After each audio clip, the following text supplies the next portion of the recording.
Em 2025, somos todos convidados a vivenciar o Ano Santo Ordinário. E é sob o tema Peregrinos da Esperança que nós iremos percorrer este caminho de fraternidade e comunhão com toda a nossa igreja. É este o tema do nosso episódio de hoje e é por isso que eu recebo o nosso amigo e consultor de catequese aqui da Paulus Editora, Altieres dos Santos. Altieres, muito obrigada pela sua presença, seja muito bem-vindo. Obrigado, Jennifer, que prazer estar aqui. Maravilha. Altieres, você já é da casa, né? Mas vou pedir para você se apresentar, falar um pouquinho da sua trajetória, autor da Paulus também, mas de todos os outros trabalhos que você também realiza. Sou missionário católico, tenho um trabalho amplo nas mídias sociais, nas redes digitais por aí. Tenho alguns livros escritos, a maioria na Paulus. Sou doutor em Ciências da Religião e também sou editor assistente da Paulus, né, no catálogo de catequese. E hoje vai conversar um pouquinho sobre esse ano que a gente está vivendo, né? O ano jubilar que a gente chama. Queria que a gente começasse explicando, Altieres, o que significa, né? O que é este ano, para quem é a primeira vez que está ouvindo, ainda não conhece. A gente fala, né, que algumas gerações ainda não vivenciaram um ano jubilar como esse. Explica pra gente um pouquinho. O jubileu tem uma origem muito antiga. Lá em Levítico 25, nós temos uma definição muito clara do que era proposto naquela ocasião pelo povo da Bíblia. O jubileu era um ano em que as pessoas refariam as suas vidas. Quem era escravizado voltaria para a liberdade, as pessoas que teriam perdido as suas terras teriam as terras novamente de volta e assim por diante. Dívidas eram perdoadas. E esse nome é interessante porque é o nome de um bode, na verdade, sabe? Olha o bode, que situação. Curioso. Sim. Esse bode, na verdade, ele tem duas possibilidades aqui. Uma delas é que ele tinha o chifre, então o sacerdote tocava, coloquei aqui umas anotações, o sacerdote tocava o chifre daquele bode, daquele carneiro, e aí, que o nome era Yubel, e porque tocava o Yubel, então se chamava jubileu, né? Mas não é só por isso, não. O nome originalmente quer dizer devolvimento ou devolução, a gente está aproximando. Uhum. Então, esse carneiro chamado de Yubel, do qual vinha o chifre, era o carneiro da devolução. Devolução da liberdade, das terras. Era uma tradição do povo da Bíblia. E hoje, né, tantos anos depois, acho que essa história é muito interessante, mas o que significa para a nossa igreja, né, a gente manter essa tradição e a gente celebrar nesse período de, a cada 25 anos, esse ano santo ordinário? A nossa igreja retoma essa tradição e retoma desde o tempo de Jesus. O ano em que Jesus iniciou o seu ministério, o pessoal às vezes fica pensando, por que será que João Batista estava batizando mesmo? O que aconteceu naquele ano? Aquele era um ano de jubileu por 3 motivos. Era um jubileu da libertação do povo, do exílio. Era um jubileu também da reforma do templo e também era um jubileu dentro dessa perspectiva. A Igreja Católica fez outros jubileus com outros nomes, até que no ano de 1300 o Papa Bonifácio VIII decretou que a cada 100 anos celebrássemos um jubileu. A cada 100 anos? A cada 100 anos. Ele tinha pedido isso. Depois foi mudado para 50 e 25, mas ele originalmente em 1300 pediu isso. Era um período muito, muito difícil. E quando ele pediu que acontecesse isso, tinha umas questões históricas reunidas, mas o que significa, para responder a pergunta? Jubileu é um ano de recomeçar, é um ano de fazer um esforço muito maior, de rever as coisas da nossa vida, rever os rumos que a gente dá para a família, para a nossa comunidade, para o país também. Então, o jubileu é um ano de redenção, é um ano de recomeço, de aparar as arestas e de pensar o que eu posso, nessa nova era, nesse novo 4º século, levar para frente. O que eu posso fazer? Isso é o jubileu para nós.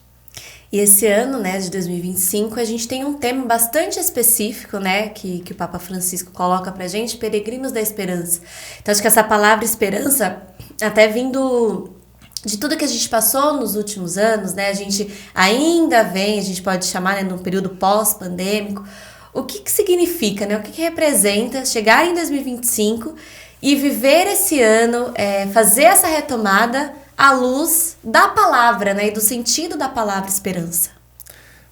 O sentido é interessante. Toda vez que acontece um jubileu, a gente tem um motivo que é muito claro, né? A gente teve 3 jubileus extraordinários. O primeiro foi em 1933, tivemos os outros, né? Um foi recente com o Papa Francisco, e também tivemos o jubileu do Ano Santo de 83 e 2015. Mas por que Peregrinos da Esperança? Todas as vezes em que acontece um jubileu extraordinário ou ordinário, e a gente teve também, tem a anotação aqui, 26 jubileus ordinários nesse tempo todo.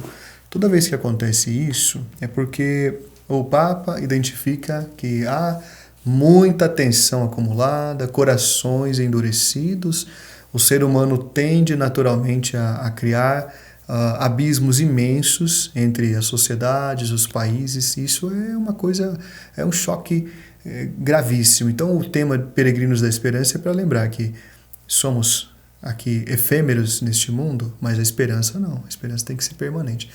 Portanto, somos peregrinos da esperança, porque o tempo vai passando, as oposições vão se cristalizando, as pessoas vão se endurecendo. Isso é no nível pessoal, social e também no nível das nações. Ser peregrino da esperança é tentar restaurar aquilo que é possível ainda. Então, aliás, isso está lá no documento do Papa, né? A esperança não engana, spes non confundit, que é uma citação de Romanos 5. O Papa faz um grande apelo. Quem pôde ler, inclusive a Paulus tem publicado, né, Jennifer? Sim, temos a bula, né? Tem a bula publicada. Quem pode ler, dá uma passadinha na livraria Paulus, ou pede pela loja da Paulus na internet, acho que pode colocar o link depois aqui, mas é um texto belíssimo, muito sintético, mas muito claro. Nós estamos indo para um lado muito ruim na civilização, e o jubileu vai ajudar numa correção de rotas, é isso. E você falava da bula, eu acho que já fica, né, a gente já adianta o convite para você que ainda não conhece esse documento, né, tem disponível em toda a nossa rede de livrarias físicas e também na loja virtual, mas será que a gente consegue dar algum spoiler, né, algumas dicas do que esse documento apresenta pra gente, que é, na verdade, o Papa Francisco, né, orientando a toda a igreja o que ele espera desse ano, né, Alcheres? Sim. Ele tem alguns pontos centrais na bula, que é exatamente uma questão de tomada de consciência pessoal. Ele sempre parte do ponto de vista pessoal, mas faz uma ligação entre fé e vida muito importante.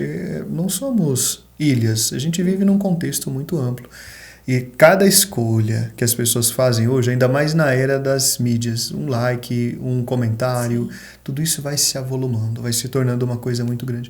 Então ele faz umas pontuações, ele cita algumas questões interessantes, eu tomei a liberdade de anotar, não é? Claro. Ele apresenta o contexto atual, apresenta uma sociedade bastante árida.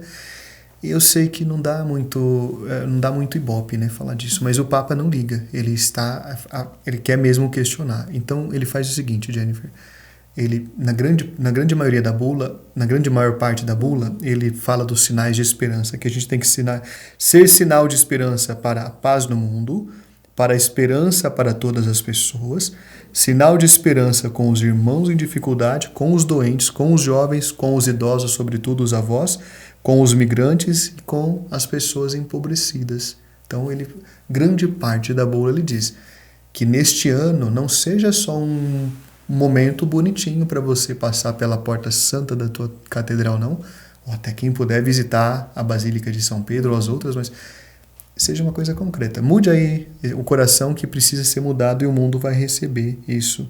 Ele também fala dos sinais da providência, e depois a gente até pode comentar, porque tem duas coisas interessantíssimas aqui, mas basicamente ele fala disso, né?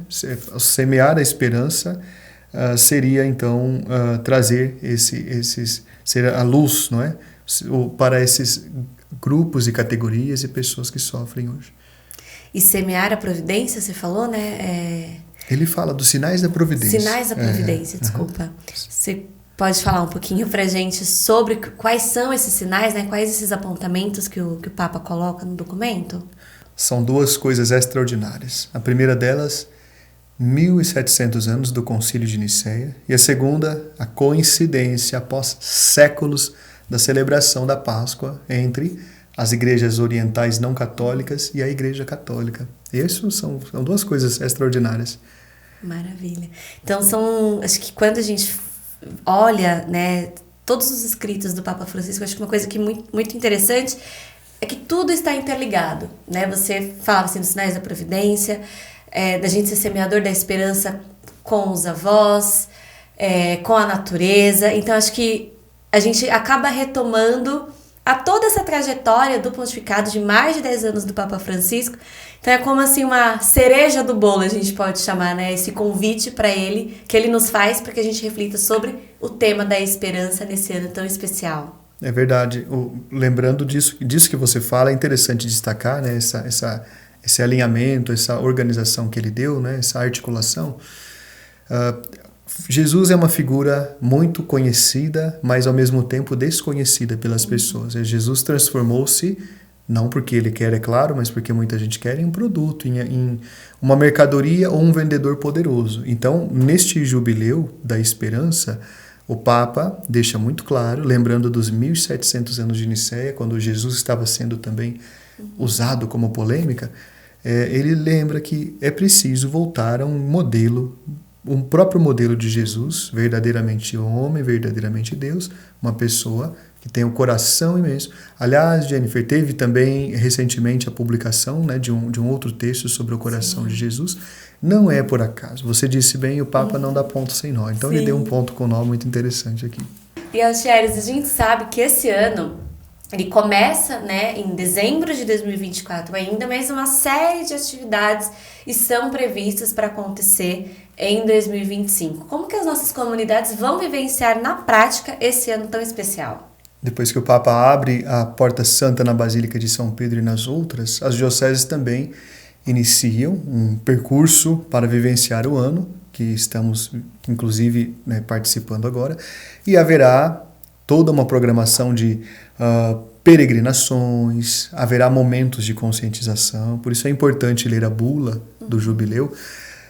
Não é apenas um evento social, não é nada disso, aliás, é o contrário, acaba sendo um evento social, porque imagine você, Jennifer, 1 bilhão e 500 milhões de pessoas no mundo todo afluindo às suas catedrais diocesanas e santuários, isso é um evento magnífico da humanidade.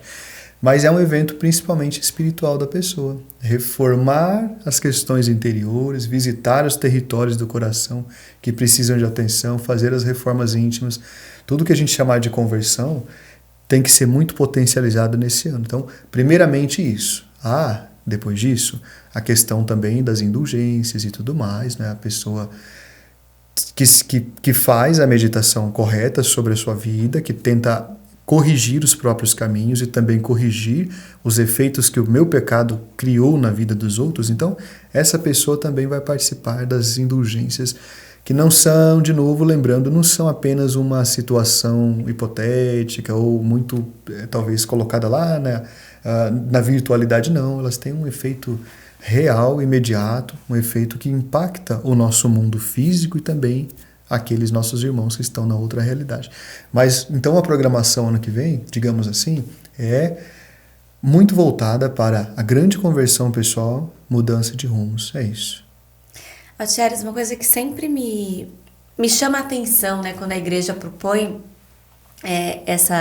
esses eventos, né, ordinários, extraordinários, é a gente falar com a base, né? Porque a gente sabe que os grandes santuários, né, as igrejas mães das diferentes cidades do Brasil, de São Paulo, onde a gente está aqui, é até mais palpável para a gente falar, mas as comunidades ali na periferia, né, as pequenas comunidades, as pequenas capelas, eu sempre penso, a gente está dialogando com essas pessoas também, assim, você como especialista de catequese tem uma grande atenção e uma grande expertise para a gente iniciar a pessoa na fé, né? Como que a gente pode falar com um jovem, por exemplo, sobre o que é? Às vezes aparecem os nomes meio complicados. Como que a gente consegue transformar esse ano numa coisa real mesmo, assim, não só para os grandes santuários, mas também para as nossas pequenas comunidades, comunidades das periferias existenciais e que o Papa Francisco tanto fala também, né? temos um desafio aqui, que, no entanto, nos fará crescer bastante. A igreja precisa fazer um esforço de comunicação, porque imagine você, as nossas grandes e pequenas cidades, todas elas, têm comunidades pequeninas que estão lá nos confins, estão nas periferias, não é? das favelas, das comunidades, estão lá enfim, na borda da mata, as comunidades ribeirinhas, né? Enfim. A igreja precisará de um esforço e uma criatividade. Isso vai nos deixar muito fortalecidos, porque como é que eu vou conseguir falar com a juventude? Você deu o exemplo. Se eu não explicar muito bem o que é o jubileu, do que se trata, o que vai acontecer, o que isso causa na minha vida. Só avisar que vai ter a abertura não resolve, né, nesse caso. E só mostrar, por exemplo, o Vaticano fez um esforço interessante, a Santa Sé, aliás, criou a Lucy e também seus amigos, né, que é isso para dialogar com a cultura juvenil, mas tá, e aí, o que a gente faz agora? Então, na verdade, padres queridos que estão acompanhando, catequistas, bispos amados, têm que mobilizar a igreja local num grande esforço para que isso dê resultado. Senão, pode acontecer, e isso é muito triste, seria uma improbidade administrativa dos nossos pastores, ministros, se comunidades não participassem do jubileu, como aconteceu no último jubileu extraordinário em 2015. Do que se trata? O que é que está acontecendo? Isso é muito ruim. A gente não cumpre a nossa missão como igreja se a gente não colocar as pessoas todas, pelo menos sabendo do que se trata. E depois, além disso, Jennifer, o esforço de comunicação envolve criar espaços, momentos, eventos, enfim. Agora eu vou fazer um alerta. Posso fazer um alerta, Com certeza. Né? Alerta para você, meu querido católico aí, que vive numa igreja paralela, tá bom? Aí na sua realidade digital, virtual, né? Seguindo o seu guru da internet preferido aí. Esse momento é um momento de comunhão, tá? Lembra Niceia? Tinha grupos que queriam ser católicos mais do que o Papa e aconteceu muita coisa ruim. Nesta ocasião, é muito importante a gente fazer uma revisão da nossa própria humildade e voltar para a barca de Pedro, voltar para a unidade com a igreja, o corpo de Cristo. Isso é um momento importante, um momento de misericórdia também. E acho que na prática a gente só tem a ganhar quando a gente faz esse caminho, apresentando mesmo, né? Fazendo todo esse processo de, acho que não só deixando... Porque eu sinto muito, Axeres, até nas comunidades, assim, que eu venho de uma comunidade pequena, de periferia, e às vezes tá lá no mural. Mas a gente não explica o que é.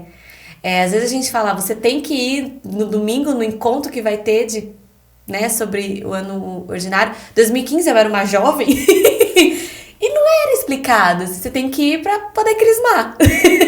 Muitas vezes é esse o discurso que a gente tem. O risco de viver o ano santo dessa forma é muito grande, né? A gente tem muito a perder se a gente fizer dessa forma, né, Otieres? De fato temos. Todos nós perdemos. Se uma comunidade pequena como a sua, a minha também é uma comunidade pequena, se as nossas pequeninas comunidades não aproveitarem, todo mundo perde. Quando o nosso irmão não aproveita essa bênção, a nossa igreja se enfraquece realmente. Então, sim, é bom que a gente deixe isso muito claro e que também faça de forma criativa. Alguém aí ameaçou você, né? Se não for, não crisma, não né? Crisma. Não, tá bom, não é o caminho, né, gente? Mas dá para fazer coisas mais interessantes. Aliás, podemos, pensando sempre na juventude, nos mais novos, que são os menos alcançados por nós hoje, vamos mobilizar as nossas bandas católicas, vamos frequentar as nossas livrarias católicas. Deve ter uma livraria aí perto de você. Se for Paulos, é melhor ainda. Com certeza. Vamos criar momentos interessantes. E aí a gente vai ter um vislumbre do que pode ser esse ano. É um ano de transformação, de conversão. Será que a gente consegue pensar em mais algumas dicas, assim, pensando assim, da gente fazer até a nossa parte aqui com esse episódio, né, Otieres? Não só explicar, mas tentar trazer algumas dicas mais práticas para as nossas comunidades, que às vezes não estão tão criativas assim. Será que a gente consegue desmembrar um pouquinho aí a partir da nossa experiência? Conseguimos. Eu vou te falar de Dona Francisca, lá da comunidade de Alagoinhas, ó. Beijo para a senhora, Dona Francisca. Sabe o que ela vai fazer? Ela é catequista, ela é a única catequista da comunidade e ela vai reunir os 15 catequizandos dela e vão a pé até a catedral, mas já não são mais 15, já me disse que são mais de 60 que vão juntos, porque resolveu que vai fazer uma caminhada, mas antes da caminhada ela vai fazer toda uma preparação, enfim, foi bom. Mas ideias, eu diria, primeira ideia, Os nossos padres estão sobrecarregados. Então, quem é catequista, quem é ministro e ministro da palavra, rapaz, o que é isso? Vamos trabalhar um pouquinho? Vamos fazer alguma coisa? Você é ministro, você tem um ministério, vamos trabalhar um pouquinho aí? Que coisa, não é só para ficar no altar, não, tá? Aliás, muitos não ficam, não. Ministro da Eucaristia, animadores de comunidades juvenis, coordenadores de grupo de oração, todo mundo. Faça algo interessante, sempre em comunhão com a igreja local, para não fazer também uma igrejinha paralela no tempo do jubileu, mas podem colocar a criatividade para trabalhar pela evangelização. Grandes eventos, concentrações, peregrinações. Em São Miguel Paulista tem uma coisa bonita, que pode ser exemplo para todo mundo. São Miguel Paulista é uma diocese, é um bairro de São Paulo, uma diocese viva. Todo sábado santo, há muitos anos, desde a época de Dom Fernando Legal, eles fazem a caminhada da ressurreição. Muito bonito. Usem o evento, criem alguma coisa para o jubileu, né? A caminhada do jubileu. O que você daria de dica? Você, vamos lá. Olha, eu também fui catequista, então eu acredito muito na formação, de sentar, de explicar o passo a passo, de apresenta a história, né? Assim, essa história que o Altieri está trazendo pra gente, que eu tô conhecendo um pouco mais agora e aprendendo mais ainda com você aqui, Altieri, nessa nossa conversa. Senta, estuda a história, assim, é um ano ordinário. O que é um ano ordinário? Qual é a história desse ano ordinário? Quando começou? Qual a origem?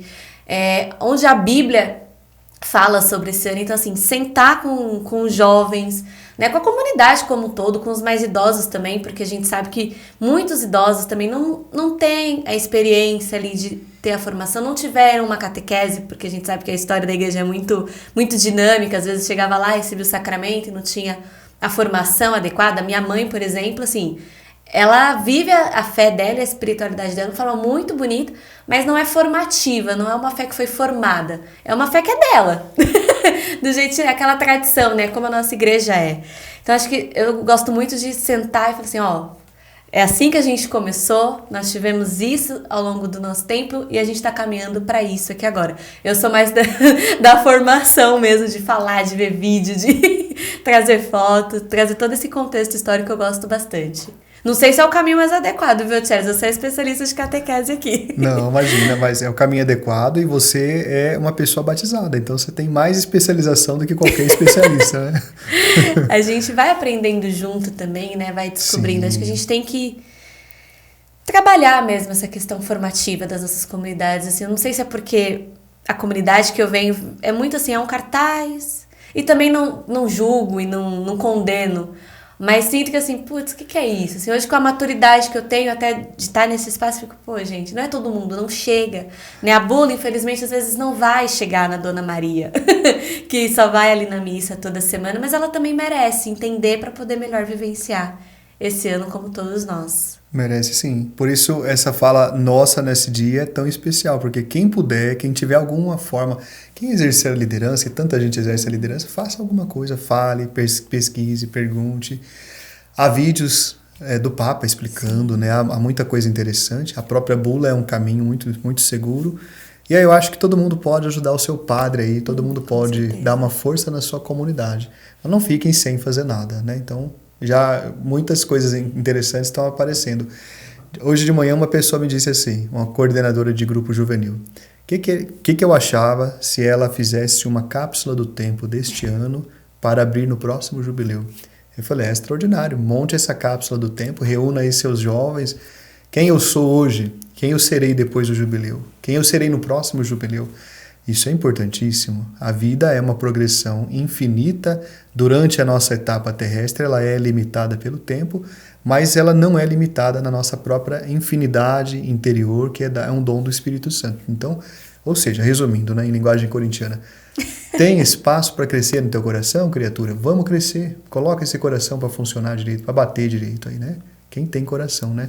Se você tem um coração de gelo, vamos aquecer. Se o teu coração é de pedra, vamos melhorar isso, tá bom? E, Altieri, a gente fala bastante assim, sobre a formação, sobre a vivência, e eu acho que a resposta está no próprio Papa Francisco. Em um trecho da bula, ele coloca que, além de beber a esperança na graça de Deus, somos também chamados a descobri-la nos sinais dos tempos que o Senhor oferece.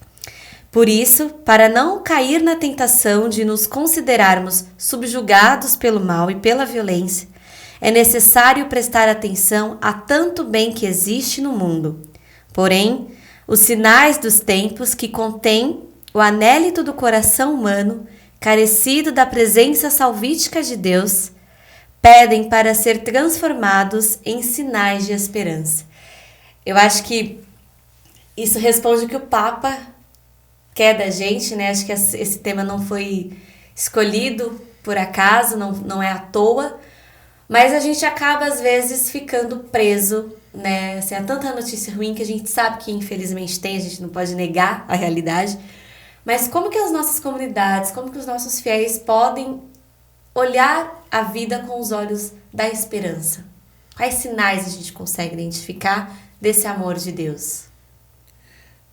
Depois de tanta coisa difícil que muita gente passou, é compreensível que às vezes as pessoas se fechem, tenham dificuldade em olhar o lado bom das outras pessoas também, mas o caminho inicial é fazer um esforço bem grande de sermos melhores pessoas, sermos um pouco melhores. Tem alguém caído, ajude a pessoa que está caída, não é? Alimente a pessoa que está caída. Tem alguém com fome, ajude a pessoa. Alguém está com frio, ajude. Não há outro caminho. Para que o mundo seja um lugar de alegria e paz, é preciso que as pessoas simplesmente façam isso. O número das pessoas que estão bem, que conseguem fazer algo pelo outro, é sempre maior, sempre muito grande. No entanto, parece que há uma cristalização ali dessa inércia, a gente tem uma dificuldade. Não é só da pessoa caída na calçada, às vezes dentro da própria casa, as relações se desgastaram a um ponto tão grande que é difícil que as pessoas conversem, tenham respeito até. Eu sei, quando se chega a esse ponto é muito difícil da gente conseguir ter empatia com o mundo, mas é necessário. Os sinais da esperança não são coisas aleatórias, são muito concretas. A pessoa que vai ter que ouvir de novo um pouquinho o familiar, faz uma força para talvez ter paciência com aquele que você já havia dado como um caso perdido, né? Maridos, esposas, né? Tratem-se com respeito, tentem fazer um caminho diferente do caminho que chegou até agora, porque quem foi se desgastando no percurso foi se cristalizando, foi se assumindo daquela forma, é difícil mudar. Há uma frase que eu gosto de dizer para as catequistas, Jennifer, que se aplica a isso que você acabou de perguntar. Tudo que não está crescendo está morrendo. Se a minha gentileza, a minha boa educação, se a minha civilidade vai diminuindo, eu estou morrendo como pessoa. Sim. Tudo isso é coisa que o Evangelho nos ensina. Não é necessário, vamos lembrar de Santa Teresinha, não é necessário fazer grandes coisas. Se você quiser e puder, faça, mas o grande poder está nas pequenas coisas. Novamente, 1,5 bilhão de pessoas católicos no mundo.